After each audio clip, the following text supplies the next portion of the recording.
Hello everyone, welcome to the Code Goat, and today we are going to discuss a very interesting thing, that is type hint. And I'm sure after this video, many of the viewers who think they are expert in Python, they are working from for so many years for it, they will realize like they are still at the beginner stage. This topic is so good and it's very big and it's a foundation of clean and good coding. So it's a first part and we are going to work on very basic but still not known to many type hints. Before jumping into any further details about the type hints, let me show you a glimpse of type hints into our code editor. Okay, so here you can see there are two codes are written. I'll just open up my pen. Okay, so what's the question is, the problem is take an integer list from the user and return its sum. So if I can say like there's this is the beginner way of code. Okay, I write a method, I took a data as a parameter and I'm going to return its sum. It's easy. But if I'm in the advanced way, it is just not that's it. Like it is not just taking any data and returning just a sum. There are few, like not few, there are many more things which we need to consider. If I go for the process data in advanced way, you can see there is this. Here is the variable, and this variable have its hint. Okay, this variable is list, and this list will contain only integer type of values. And also, we are going to see this int as in the arrow. What this complete statement is showing is we have this process data advanced method. It have its variable which have a type which can be only list, and list can be only contain integer, and this method have a type hint of integer. It means whatever the data it is going to return, it will be only integer. Why we need to do so much of this gibberish thing when we can do just by few words? So there is a one thing. Let's say you are an user and you got a UI or you got a program where you can provide anything. You have a blank field. So inside of that blank field, a user can provide either a list of integers, user can provide a string, user can provide floats, anything. User is God, and user can provide anything to the UI or to your program. From the first part of it, the beginner's way, your method don't know anything about the variable which it is going to receive.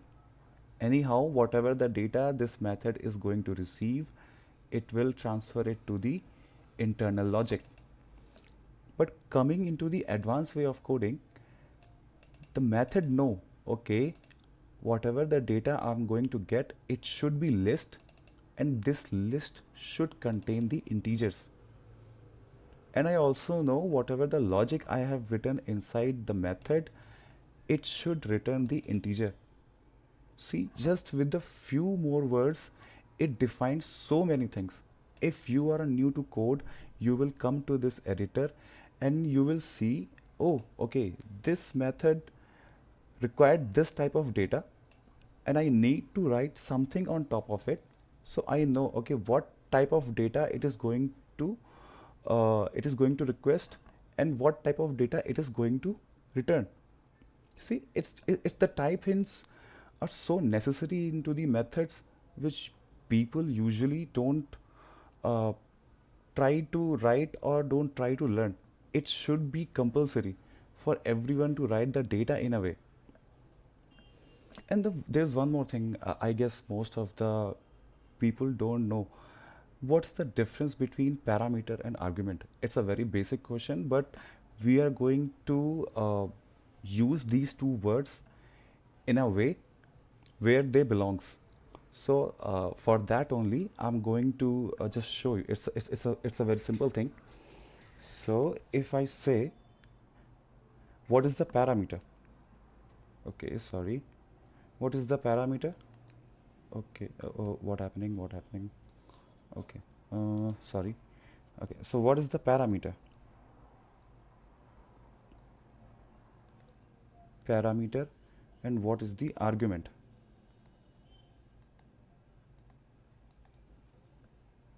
If you see this part, this data, and if you see this part, this 1 2 3, when we write the variable or notation inside the method, it is called parameter, and when we are providing the actual values to that method, it is called argument. I guess it is clear, and now we can use these terms as per they required. Okay, I'm going to undo it so we can free this, and we can move into further things. How can I quit it? Okay, so here it is. So now it is closed, and we can come to our whiteboard. Actually, I like to write in place of creating PPT. So please let me know if you have any issues with the writing skills. I know it's bad, but it is good because it is going to give us a feel. So for the type hints,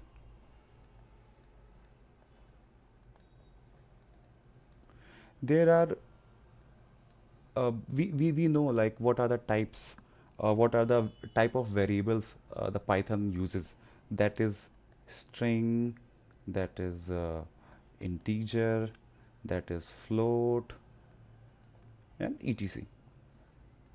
These are the types which usually uh, we use in our code, but we do not, we just mostly use it to do the type conversion inside the method, but it should be required also inside the parameters section. Uh, there are also a type of parameter which is called generic. These are like list, dict, set, tuple. Uh, okay, tuple. We should understand like these are the types. These are the generic types.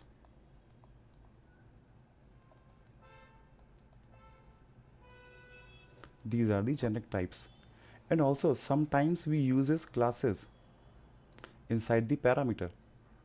We uses methods inside the parameter. So these are also the types when it's comes to parameter. Okay, so we are going to first we are going to see examples for these str int float. Then we will see how to use this list dict set tuple. Then we will also see how to use for the class, and yeah, for the methods too. Okay, so these are the type hints, and as per the example which I showed you earlier, it is going to be a really interesting topic. So try to try to try to be in the session till the end, and you will feel good. You will feel, yeah, okay, it was worthy. Okay, so I'm going back to my code terminal, and uh, we will start.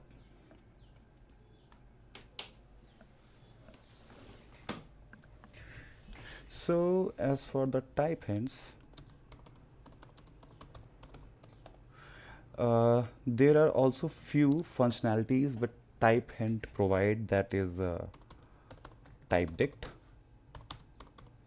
TypeVar, and I guess for now these two are good. And okay, TypeDict, TypeVar, and you will be amazed to see when we are going to use this TypeDict and TypeVar, and it is really required. So first let's start with our basic.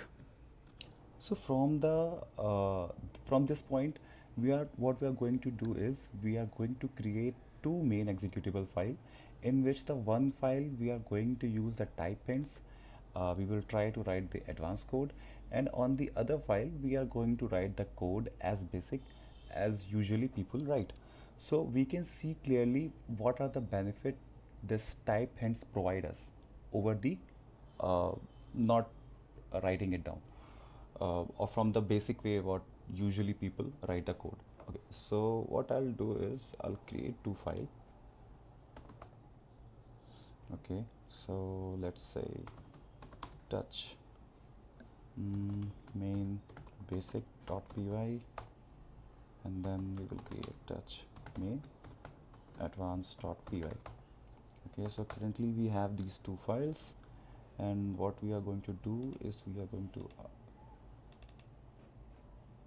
okay, so we have these two files. What we will do is we will just make it here and there. Okay, so we have two terminals right now. Sorry, we have one terminal and two main executable file. One is for advanced version and one is for basic version. What we are going to write? We are going to write a very simple method which will return the full name. Okay, so in the basic one, let's say there is this full name. It have this parameter, uh, first name, comma last name, and what it will do, it will create a concatenation of first name, first name plus there will be space between the first and last, then this is the last name, and it is going to return the same, return the name. Okay, so we have this logic and this return. We will do the same in the advanced version, and we are going to modify it with the type hints. See, you can modify your existing code too, and I will recommend to do so because you will see the benefit what I'm going to show you. So this is the str and this is the str. These are the type hints for this variable first name and the last name, and also we are going to use the method type hint which will also return the string what we are expecting, the string. Okay, so let's call the method, and we will see uh, the advantage of this type hint in just few minutes. So we will do the full name, and inside the full name we will say Sita Ram, Sitaram. Nice. Then again we will call the same here with the Sitaram. We will go and let's make it also out. Okay, fine. If you don't want, that's fine. Clear. ls python main underscore advanced.py. Okay, Sitaram. Then again python main uh, basic.py. Oh, what just happened? Let's save it. Again, we will try it. Okay, Sitaram. We can see we got the name Sitaram from the basic and Sitaram from the advanced version, means with the type hints. But if I say if you are going to show the records, names are noun and names usually come with the capital initial letter. But from here, uh, first let's go with the type hints. As the method know it is a string, the first name, it will provide all the inbuilt functionality of string class to the first name. So when we go here and we will do the dot symbol, you can find multiple methods here which can be used with this first name variable. Either is title or not, is it lower, we can convert it to lower, but what we need to do is we need to make the first capital letter, which can be done with the title. Okay, so we have this functionality again with the last name. It is also a string, it will also associate all the class properties. So we will go for the title. Okay, so in this case we can see like it is really easy to identify what we are doing inside the method. So coming to the first name and last name of this basic code.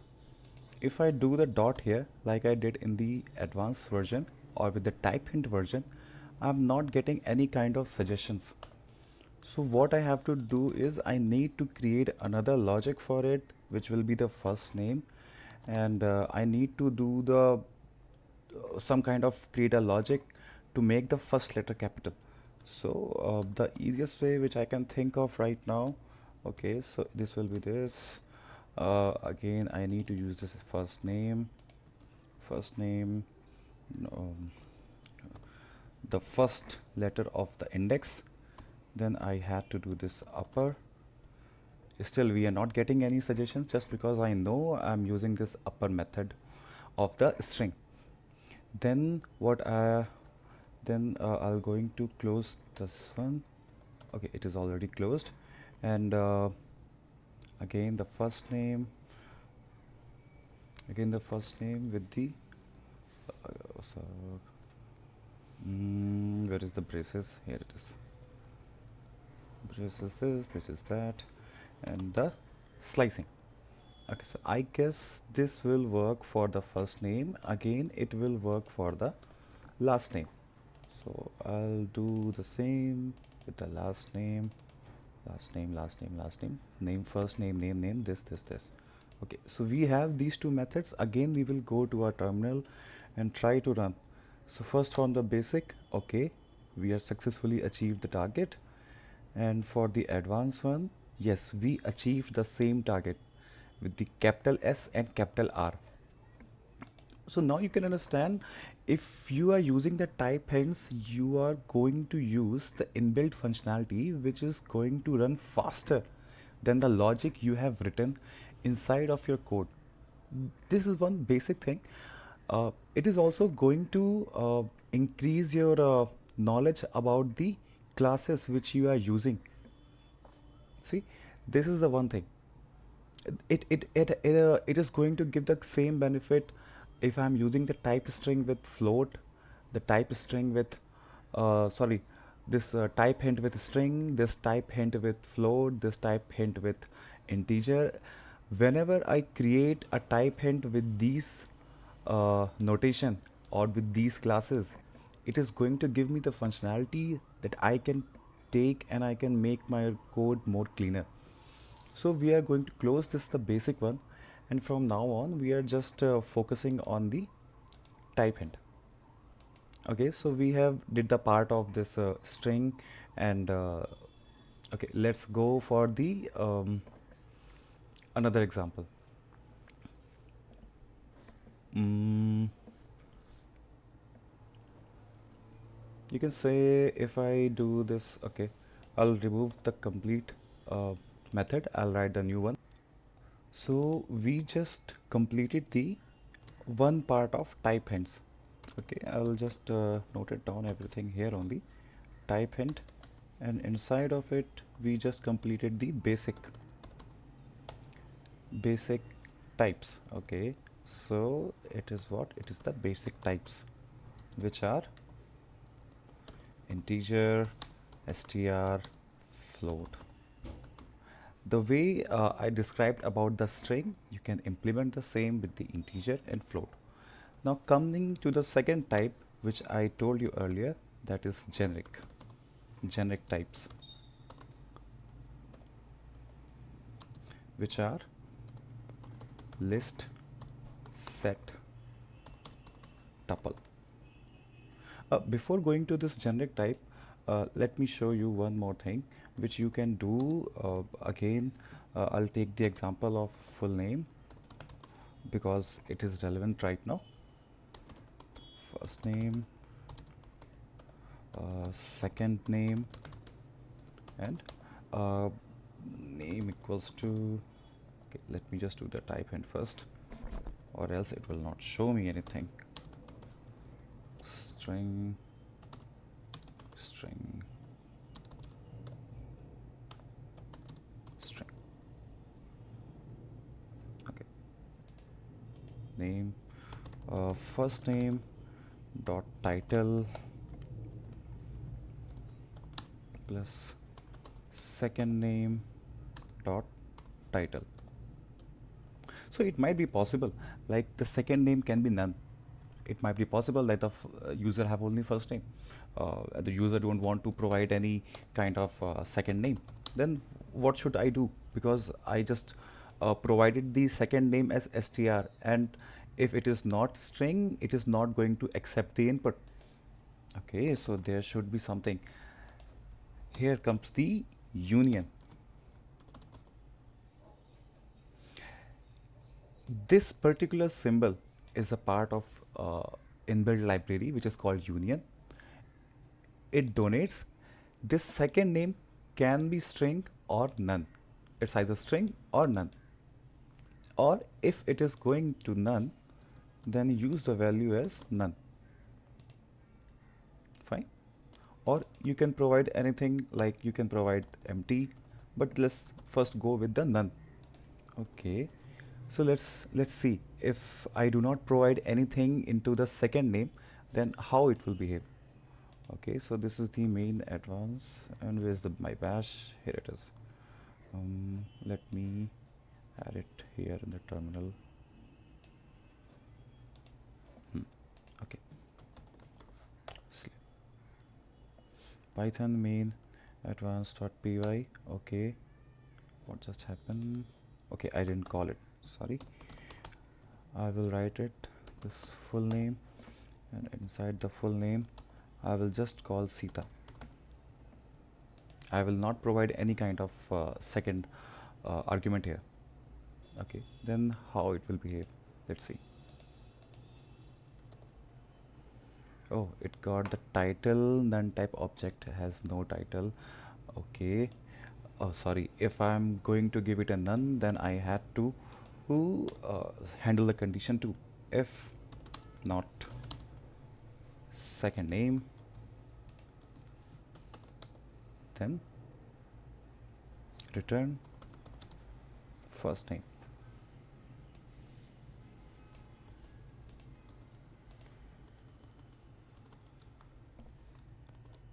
Okay, let's try it again. Okay, I got the Sita. See, even if I didn't provide it here anything, I just provided Sita here, or if I say, if I'm going to provide here as none, I guess there will be the same output. Yeah, Sita. See, it handled the way it is very clear. Like it is going to handle everything. If you are going to create a condition like this, it know what will be the value. So in place of none, we can also use any other variable, or sorry, any other type. So in this way, I can understand, okay, this, okay, if it is going to be int, then variable name should suit it. Okay. So in this way, we can understand, okay, the second variable which we are calling into our full name, it can be either of string or int. Again, with the union operator, we can provide none there. See, it's so simple. It is going to restrict the behavior of this variable, and you can write your code as per the conditions which you have provided into your methods. It's great, right? You can think of your logic, and you can try and just do the practice, just play with it, and you will understand, okay, it have much greater strength than than the way the basic programmers do. It is the way you are going to differentiate your code from the code the beginner is coding. Okay, so now what we are going to do is just to cover the generic types as a list. The first example which I showed you into the video, that was the generic type list, where I provided the variable type as list. Inside the list I used the integer. So that was the generic inside parameter. Let's move to the one more interesting topic in which we are going to cover the generic types as well. That is this uh, the TypeDict. The TypeDict. Okay, let me spell it correctly. And the TypeVar. You will love it. you will love this TypeDict and you will love this TypeVar. Okay, so just quickly write the let us quickly write the method. Okay, and inside the okay, we will create a fresh. We're going to create a class. Class will be product, and inside the product we are going to call the I'll explain each line. Just let me write that from typing import TypeDict, import TypeDict, and okay, let's work with the TypeDict only. We will create a class with the TypeDict, and inside the TypeDict we have this name str, we have this price. What happened? We have this price, let's say float, and again we are going to create a method, this def process product. Inside this we are going to have the product, and our variable, and inside the product we are going to call this list, okay, let's call it might be possible list, and it have this generic list, and this list will have the internal parameter as product. Great. And what we are expecting it, we just creating a normal method, so we will expect none, and for product, let's say it is a products. Okay, so for product, in products,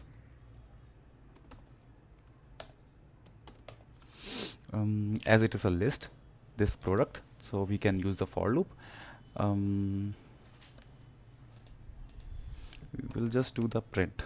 Okay, we will just do the print, and inside this name, product name will be I'll say it will be this where is the notation, product name have price of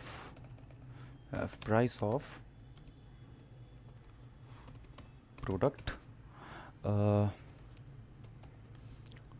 What is this price? Okay, it's a simple method, and I guess this will be enough to make it understand.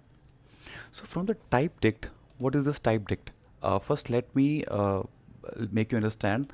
The TypeDict provide you a limited a dictionary with a limited keys. Okay, so let's say you are working on some APIs, and inside those APIs you are getting data as a dictionary from the APIs.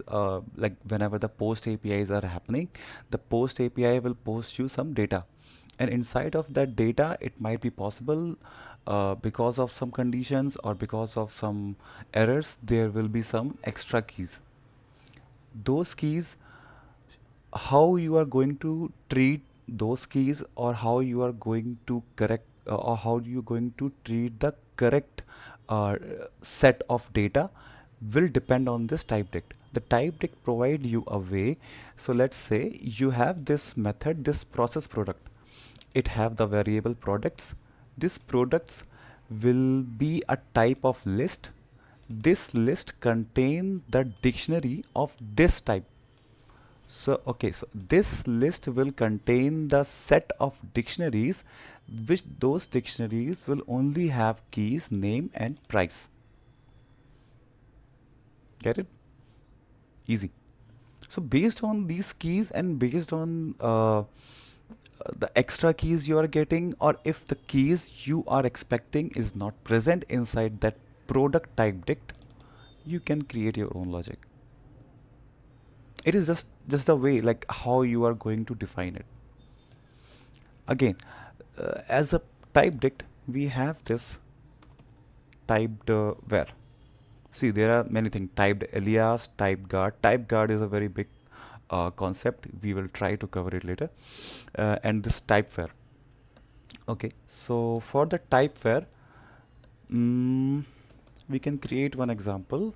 This t equals to the type where we are creating one notation for type where. So it will reference the instance of type where. In place of writing this every time, you can use the t. Okay, so let's create a method. This get first name, let's say, and inside the get first name, you are providing again there are items. Those items are of list type, and those list type have this type where t,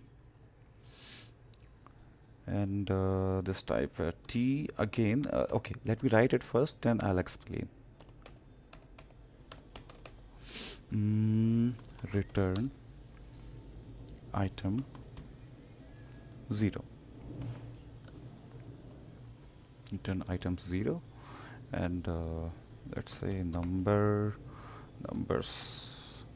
is of list. Just for the explanation, the numbers of list, if it is of int type, then let's say it have the value of 1 2 3, and the first number, okay, the first number will be, we can get it from the get first name, or we can say the get first item. Okay, this will be more clear. Get first item, and get first name, we will write the get first item, and okay, we will provide the numbers. And again, let's say if you have names, again list of str, and you are providing Ram, Sita, and first name equals to get first item, and then again you are going to provide the list names. See, it is really beautiful, this typeware. Typeware provide you the functionality of, let's say, it provide you the return type based upon the inside parameter, generic inside parameter. So in this way, if you have this uh, integer, as a list, then your method, this get first item, will expect to provide return as integer, which we are seeing in this example. Again, if you have a list of, what I can say, string, then your method will expect to provide return as a string. See, it is going to reduce lots of work for you. You don't have to write the methods for each and every type. By the type where you can create a single method, one generic method, and based upon your input you can expect the return. Isn't it great? Okay, so we have covered this TypeDict and this typeware. We have covered this list. We have covered this integer string. The same way we are using list, the same way we are going to use the set and tuple. We have covered these all things. So I guess, okay, so let's say there's one thing only left right now, that is for the class. So what we are going to do, we are going to take a very uh, simple example of animal class, which we learned uh, at the time when we are going to uh, start our journey. Okay, so here's the class animal. I'm going to just make it very quick because almost we covered everything. It is just for the example, and let's say it is going to speak for self, and this self will return the string. Okay, every animal speaks, I assume. Return, uh, let's say, generic voice of animal. Just for now, generic voice for animal, and then again we are going to class. Okay, what happened? Okay, class. This class is of dog. This dog is inherited the animal class, and in animal class def speak. Again for the self, we are going to expect a string and this return woof. Okay, let's go for cat too then. Let's go for class. Again it is inherited the animal, and again the def speak. Let me copy it. Why to write every time? Okay, this will do the meow. This will do the meow, and let's create a method where we are going to use the type hint for the class. This animal sound. This animal sound, and what we are going to do is we are going to take one variable animal of this animal class, and what we are expecting is a string. So return animal, where is this animal dot speak. As you can see, the speak method. Okay, so pretty much we have did the work. Let's create a class. Let's create an object for the dog, and we have this dog class. Okay, we have created the object, and now what we are going to do is print the animal sound. This animal sound, we have created an object for the dog, and I guess that's it. Okay, let's try to run it, then I'll explain it better. Woof. Okay, I got the sound, and see what is happening here is, let me explain you. So this animal sound is a method in which we created a one variable animal. This animal have a type of this class, this animal class. Okay, this animal class it have, and it is going to return the string. Okay, this part is clear. Then how it is going to work? We created an object of a dog. This dog class inherited the animal class. In the animal class, we have this speak. So this speak is going to return by the dogs class, and it is going to provide the sound. So it is the basic example of inheritance and polymorphism in Python, and that also we can achieve through the type hints. It's just a small example, and that's it. So in this long video we have covered the type hints. The type hints, we tried to cover everything, but as it is a very vast topic, so I had to rush in the end, because the video length was going to infinite, and even if still you are facing some issues, I'm good to go with the second lecture on it, with the more details and with the more examples, if this length suits you. Thank you for watching, and please provide your feedback in the comments or the improvement if you are thinking of any, and keep supporting this. Thank you so much. Please follow and subscribe.